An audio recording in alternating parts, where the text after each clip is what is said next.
Hello, welcome to a not so awesome review. Today we're looking at the Ant-Man Marvel Legends action figure, part of the Cult Obsidian Build-A-Figure wave, and this figure is okay. Yeah, something about him, I don't know, it doesn't put me off. It doesn't make me feel like I regret buying him, but I don't know, I feel like underwhelmed by it. There's no accessories aside from one extra head, so he does come with the Paul Rudd face, which it's too elongated. I mean, it's a good face. It's a really nicely painted and everything.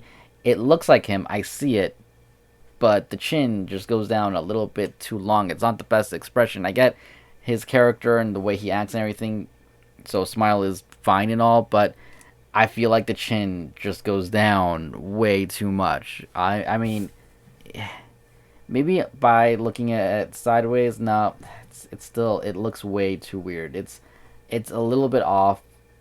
It's not as bad in person as it is in pictures, but not by much.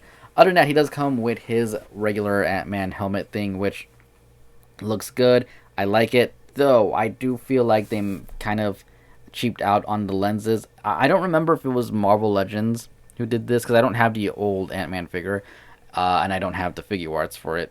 But didn't they do eyes behind the lenses on the old one?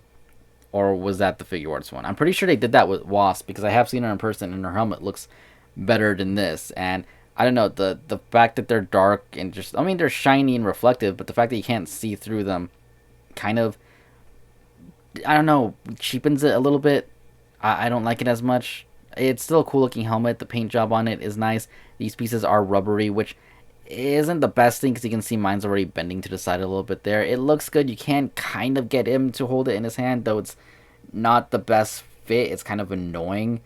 Um, Overall, it's all right. But the problem with this head, and I'm not gonna show it because it's just not no point, honestly, is when you put it onto the body, it can't really move up or down at all. I mean, you can literally, you touch it, it goes down just like nothing, and that's it. You can look left and right with it, no problem, but you can't look up or down with the helmet on, which is really disappointing.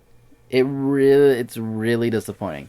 I feel like one thing he should be able to do is look up, like he's launching himself or flying towards something. I know he's not actually flying, but falling, being shot out of something. I feel like that would have been great. He doesn't come with any other accessories. He doesn't come with a smaller version of him or anything, which, again, may be one of the reasons why I feel, I wouldn't say cheaped out, but yeah, it's underwhelming. That's my point here. Now, the articulation is decent, aside from the whole head thing.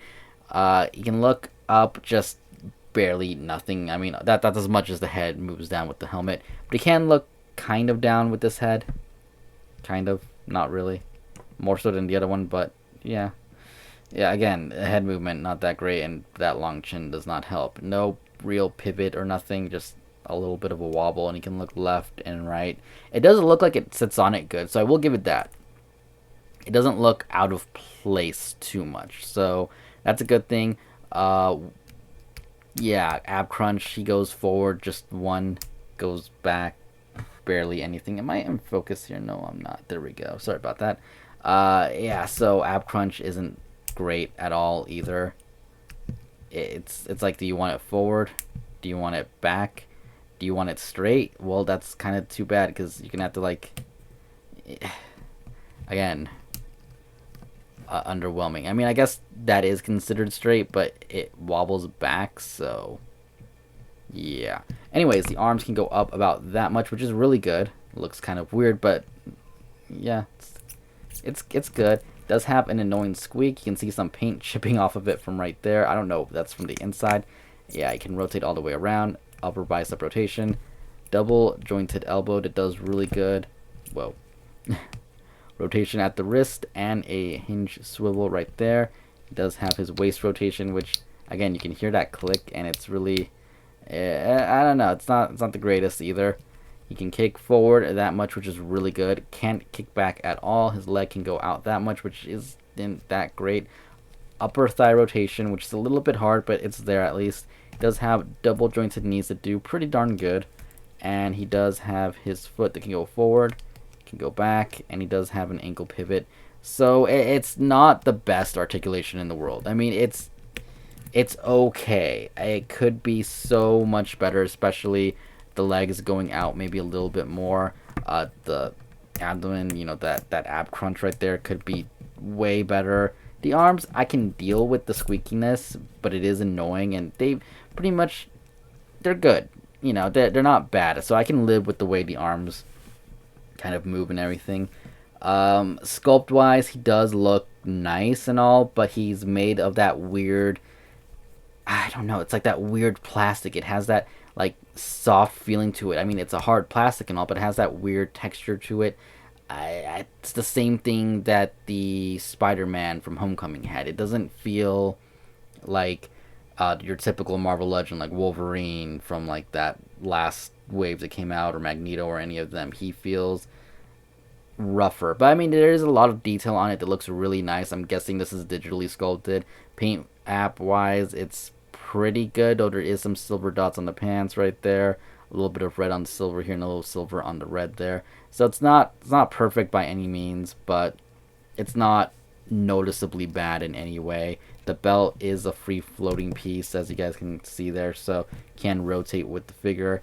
And yeah, like I said, it's all right. It's nothing amazing. It doesn't wow me. And yeah, let's just move on to some size comparisons and wrap this up. And for your basic action figure comparison, here he is next to a Marvel Legends Spider-Man and a SH Figure Art Super Saiyan God Goku. You can see here that he's a little bit taller than Spider-Man, which I don't think is accurate unless you go off by the comic book. I mean, it is the MCU, but the comic, I'm pretty sure he was short. No, that was him. He was shorter.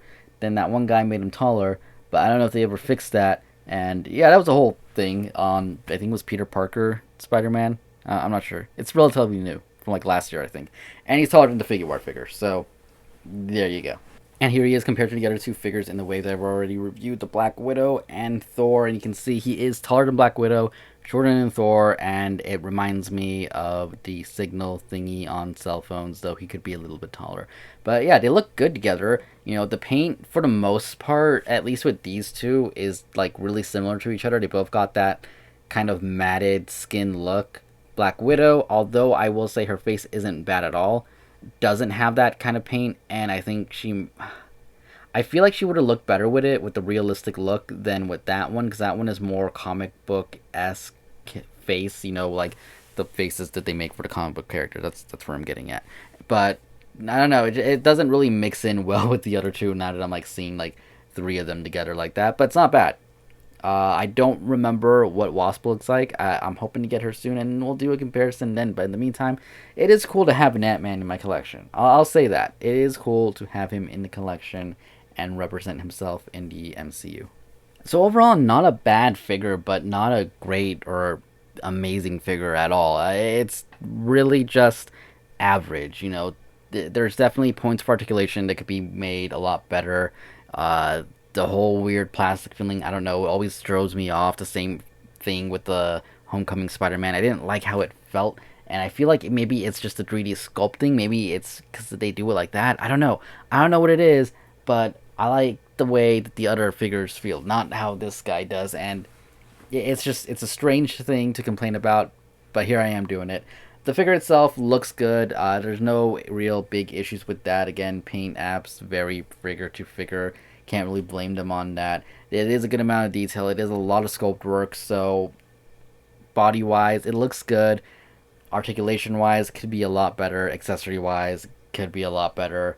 And yeah, not really much else to say here other than I hope you guys enjoyed the review. I know it wasn't the greatest one because I'm not excited about it. I'm really not. I mean, I wouldn't say don't buy him. I would say the Cult Obsidian figure is definitely worth it, but if you can get the piece cheaper, maybe do that and just go for the figure arts instead. I'm sure there's figure arts of him. If not, there's probably one coming out. I know there's one of the older ones, so maybe look into that because, again, it's not super impressive, but if you can't afford it, he's worth it. Yeah, sure, why not? But that's pretty much my standpoints on this figure. Anyways, once again, I hope you guys enjoyed this review. If you did, hit the like button, comment down below, subscribe for more, and I will see you all later. Thank you for watching. Goodbye.